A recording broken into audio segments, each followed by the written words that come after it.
So today's announcement builds on past success. I'm very happy to announce the release of even more ambitious draft methane regulations for Canada's oil and gas sector, consistent with the International Energy Agency's recommendation.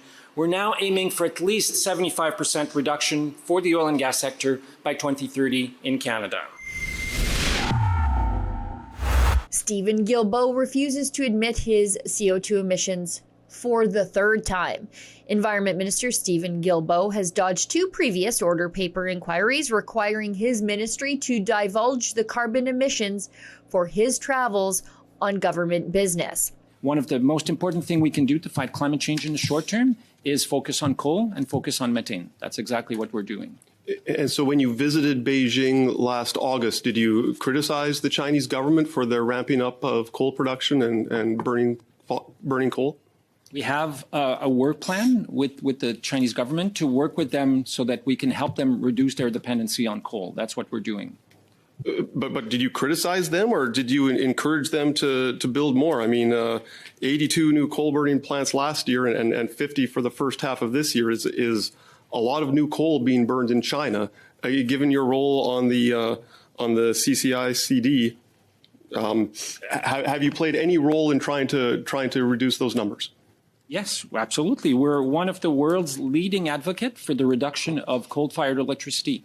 Now, this inquiry of the Environment Minister's carbon footprint was posed by Conservative MP Gerard Deltel, who asked for the details of the avowed socialist environmentalist Stephen Guilbeault's carbon-intensive career, including why certain flights were chosen as opposed to more green public transportation options or virtual meeting attendance. I'm a liberal and a proud socialist, Mr. Speaker, but this reminds me of a certain quote from Prime Minister Harper, who talked about the fight against climate change as a socialist plot.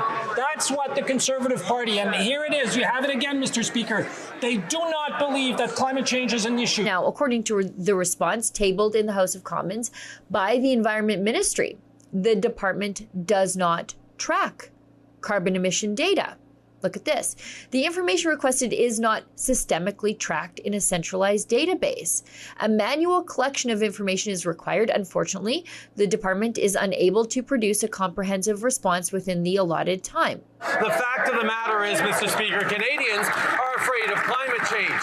They're afraid of the extreme weather events. They're afraid of the concerns we have about a brighter future. And what we are doing is fighting climate change every day while we build a stronger economy with greater careers, while we support Canadians every single day. The NDP Trudeau carbon tax on the farmer who grows the food and the trucker who ships the food is a tax on all who buy the food.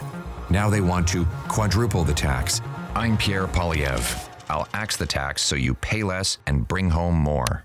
Now, this is the third time the Environment Ministry admitted to not actually caring about internal carbon expenditures while imposing a carbon tax, which is one of the leading contributors to Canada's inflationary crisis. Because the carbon tax is going up, right, over time. Mm-hmm. So one question is, how much are the increases in the carbon tax adding to inflation each year? And that number is about 0.15 percentage points of inflation. Now, in November, when Conservative MP Earl Dreeshen asked the ministry for the carbon emissions data from Environment and Climate Change relating to $700,000 in ministerial travel in 2022, the department could not provide the data. Previous to that non-answer, a prior order paper question from Deltel just weeks earlier forced Guilbeault's ministry, along with several others, including Transportation Canada, to admit a failure to track carbon emissions from the department's airline travel. At the latest United Nations Climate Change Conference held in the United Arab Emirates in early December, Guilbeault took to the world stage to announce a cap on oil and gas emissions here in Canada. We are concerned, but we are also hopeful. We know the window is closing and our time to act is now.